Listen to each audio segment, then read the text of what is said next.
Welcome to RPV TV's Walk and Talks. We're celebrating the city's 50th anniversary by visiting some of the historic places in Rancho Palos Verdes. Join us to learn about the city's history, then go out and explore. On today's episode, we're learning more about the history of Rancho Palos Verdes as some of our city leaders take a walk through the parks.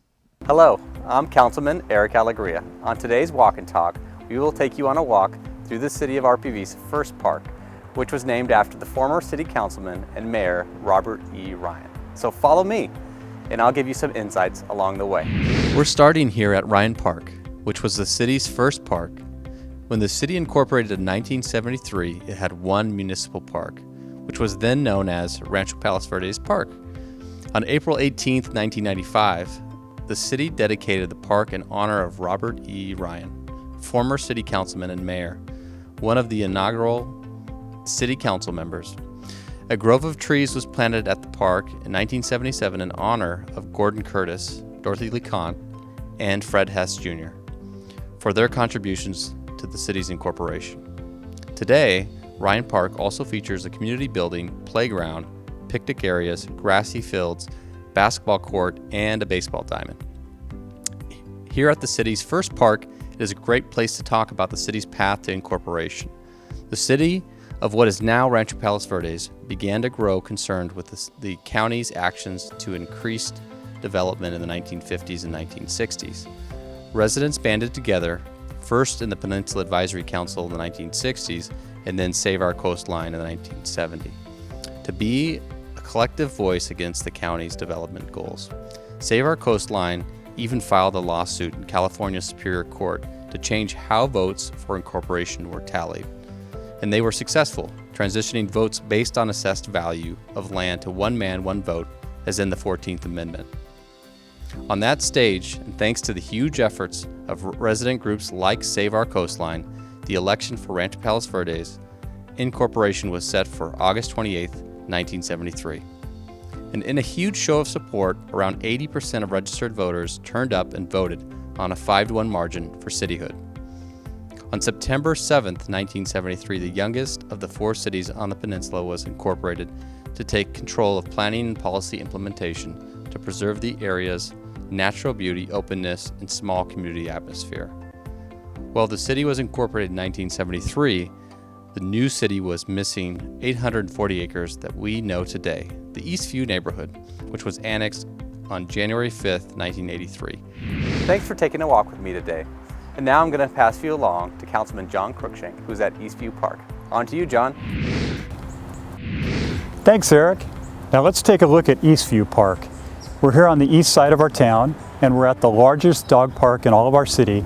It's not only the largest dog park where people bring amazing animals every day, but also a lot of the kids like to come here and play and see the dogs in action, and really fun. So let's take a walk through Eastview Park and learn a little bit about the park. Eastview Park was leased from the Los Angeles County Sanitation District in 1989, and today features a fantastic dog park as well as a playground, picnic tables, and walking path. As we walk around Eastview Park, we're going to talk about the annexation of the Eastview neighborhood, which occurred on January 5, 1983. After Eastview residents rejected the city's offer of annexation shortly after incorporation, the city of Lomita began annexation proceedings. Due to intense opposition from the residents, Lomita redrew its annexation boundaries to exclude Eastview. Then, the city of Los Angeles published an annexation program schedule that listed Eastview. LA residents' votes would outweigh their own in an annexation vote, so Eastview residents took matters into their own hands, and in November 1978, they submitted an annexation petition to be part of the city of Rancho Palos Verdes instead. A special election was called for Eastview residents to decide, and on January 5, 1983, the Eastview annexation area officially became a part of the city of Rancho Palos Verdes. Hey, thanks for taking a walk with me today. Now I'm going to toss it over to our city manager, R. Marani, and he's over at the Del Cerro Preserve. Welcome everyone to the final stop on your walk today, Del Cerro Park. Here in Rancho Palos Verdes, we value and enjoy our open space, so let's take a walk and learn some history along the way. One of the founding principles of the city was the preservation of open space. Here at Del Cerro Park, we stand at the top of the Portuguese Bend Reserve, part of the Palos Verdes Nature Preserve. In 1955, Del Cerro Park was used by the Army as a radar control center to detect enemy missiles during the Cold War. It was abandoned soon after the city incorporated in 1973.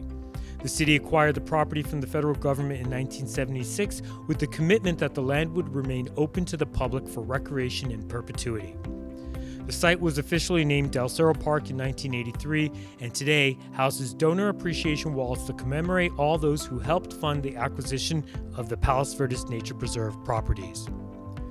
This nature preserve is home to coastal sage scrub habitat, a community of intensely fragrant and highly drought-resistant shrubs and flowering plants.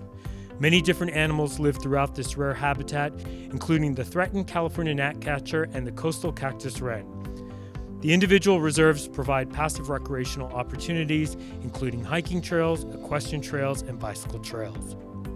In 1996, the city began the process of creating the Natural Communities Conservation Plan and Habitat Conservation Plan, designating the nature preserve and planning for the revegetation of sensitive native habitats and conservation of vegetation and wildlife species. In August 2022, the city announced the final acquisition of land for the preserve, which now encompasses nearly 1,500 acres, conserved in perpetuity, realizing one of the city's founding principles to protect open space.